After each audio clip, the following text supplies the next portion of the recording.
Subscribe कीजिए learn triple E channel को और प्रेस कीजिए इस बेल आइकॉन को ताकि आप देख सकें लेटेस्ट वीडियो सबसे पहले। हेलो दोस्तों, learn triple E YouTube channel पर आपका एक बार फिर से स्वागत है। मैं हूं आपका दोस्त जगदीश जोशी। दोस्तों, इस वीडियो में हम बात करेंगे why transformer rating in kVA not kilowatt की। ट्रांसफार्मर की रेटिंग जो होती है वो केवीए में क्यों होती है, किलोवाट में क्यों नहीं होती। तो देखिए, ये एक ऐसा टॉपिक है जो कि बहुत इम्पोर्टेंट टॉपिक है और अक्सर हमारे इंटरव्यू या फिर वाइबास में हमसे पूछ लिया जाता है। तो हमें पता होना चाहिए कि ट्रांसफार्मर जो है, जो कि हमारी इलेक्ट्रिकल इंजीनियरिंग का बहुत इम्पोर्टेंट पार्ट है, ये इसकी रेटिंग जो होती है वो केवीए में ही क्यों होती है, हम इसको किलोवाट में क्यों नहीं लिखते।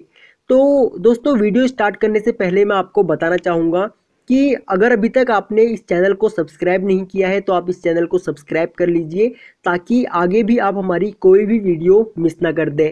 और मैं आपसे एक रिक्वेस्ट और करना चाहूँगा कि अगर आपको हमारी वीडियोस अच्छी लगती हैं तो प्लीज़ आप हमको लाइक कमेंट करके बताइए कि आपको हमारी वीडियो कैसी लगती है, ताकि हम भी मोटिवेट हो सकें आपके लिए और भी वीडियोस बनाने के लिए। ओके, तो चलिए टॉपिक पर आते हैं।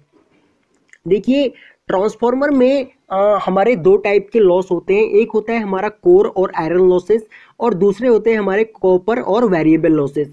जो कोर लॉसेस होते हैं हमारे, वो टोटली हमारे वोल्टेज पर डिपेंड करते हैं, जो कि हमारा जो इनपुट वोल्टेज होता है उस पर डिपेंड करता है। और कॉपर लॉस जो होता है वो हमारा करंट पे डिपेंड करता है। ठीक है, जो कोर लॉसेस होते हैं हमारे, उसमें भी दो टाइप के लॉसेस होते हैं। एक होता है हमारा हिस्टेरिसिस लॉस एंड दूसरा होता है हमारा एडी करंट लॉस। इन दोनों के बारे में मैं ज़्यादा डिटेल में नहीं जाऊंगा, डिटेल में हम आगे डिस्कस करेंगे hysteresis losses and eddy current losses या फिर कॉपर लॉसेस के बारे में। ठीक है, तो देखिए होता क्या है कि जो हमारे लॉसेस जो होते हैं वो वोल्टेज और करंट पर डिपेंड करते हैं, है ना। देखिए ये देखिए, हमारे टोटल लॉसेस जो होते हैं, the total losses of a transformer are depending the voltage and current. यानी कि जो हमारी ट्रांसफार्मर की जो लॉसेस जो है वो वोल्टेज और करंट पर डिपेंड करते हैं, यानी कि वी और आई, है ना, वी और आई पे डिपेंड करते हैं। तो इसीलिए ट्रांसफार्मर की रेटिंग जो हम रखते हैं वो वीए में रखते हैं, वी और ए, यानी कि वोल्टेज की यूनिट होगी हमारी वोल्ट और करंट की यूनिट होगी हमारी एम्पियर।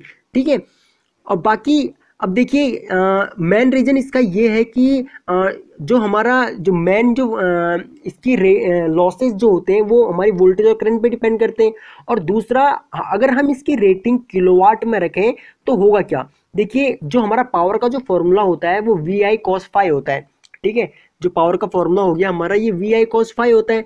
अगर हम मान लीजिए अगर हमारा जो ट्रांसफार्मर की जो लॉसेस हैं अगर वो पावर फैक्टर पे डिपेंड करते हैं, है ना, अगर हमारा ट्रांसफार्मर की रेटिंग लॉसेस जो है वो अगर पावर फैक्टर पे डिपेंड करते तो हम ट्रांसफार्मर की रेटिंग किलोवाट रख सकते थे, क्योंकि वी आई कॉस फाई को अगर हम निकालेंगे तो इसकी यूनिट किलोवाट होती है। ठीक है, और अगर हम पावर फैक्टर में इसकी अगर लॉसेस अगर हमारे पावर फैक्टर पे डिपेंड करते तो हम इसका यूनिट किलोवाट में रख सकते थे।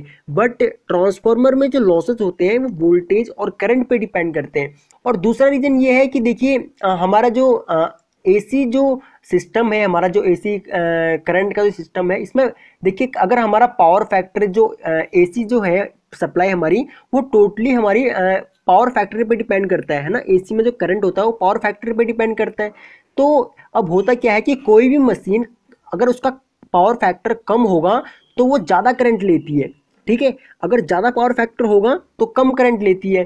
ठीक है, तो इसीलिए ट्रांसफार्मर की जो पावर होती है एसी में जो पावर होती है वो वी आई कॉस फाई होती है।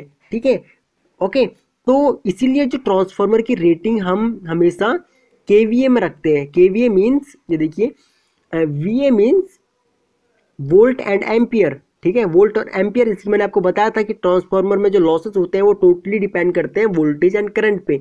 अगर पावर फैक्टर पे डिपेंड करते तो हम इसकी रेटिंग किलोवाट में लिख सकते थे। अब वीए ये ट्रांसफार्मर की छोटी यूनिट है जिसको हम वीए में लिखते हैं, यानी कि वोल्ट एम्पियर में लिख सकते हैं। और अगर हम के में लगा देंगे तो ये किलो वोल्ट एम्पियर हो जाएगा, जो कि बड़े ट्रांसफार्मर की रेटिंग होती है। केवीए में इसकी रेटिंग रखने का मेन रीज़न ये भी है कि वोल्ट एम्पियर, देखिए ये के को तो छोड़ दीजिए क्योंकि ये किलो है। अगर हम इसकी रेटिंग अगर किलो, मेगा या मिली, ये हमारा ये इससे मतलब नहीं है। हमारा मतलब है वीए से, यानी कि वोल्ट एम्पियर से। वोल्ट एम्पियर ट्रांसफार्मर की रेटिंग रखने का मेन रीज़न ये भी है कि हम ट्रांसफार्मर में मैक्सिमम करंट और वोल्टेज जो है उसकी रेटिंग को, मतलब उसकी कैपेसिटी को, मतलब कि हम दर्शा सकते हैं, है ना, कि ये ट्रांसफार्मर में हम कितना वोल्ट और कितना एम्पियर, मैक्सिमम एम्पियर करंट इसमें से मतलब कि फ्लो कर सकते हैं। तो ठीक है, तो यही रीज़न है कि हम ट्रांसफार्मर की रेटिंग हमेशा केवीए में रखते हैं। ओके गाइज, तो आई होप कि आपको ये टॉपिक समझ में आ गया होगा। अगर फिर भी आपके कोई डाउट्स हैं तो आप इस वीडियो से रिलेटेड तो आप इस वीडियो के नीचे कमेंट कर सकते हैं। अगर आपके ज़्यादा डाउट्स हैं इस टॉपिक से रिलेटेड या आपको समझ में नहीं आया, तो मैं री अपलोड करूँगा, इस वीडियो को दोबारा बना करके दोबारा अपलोड करूँगा।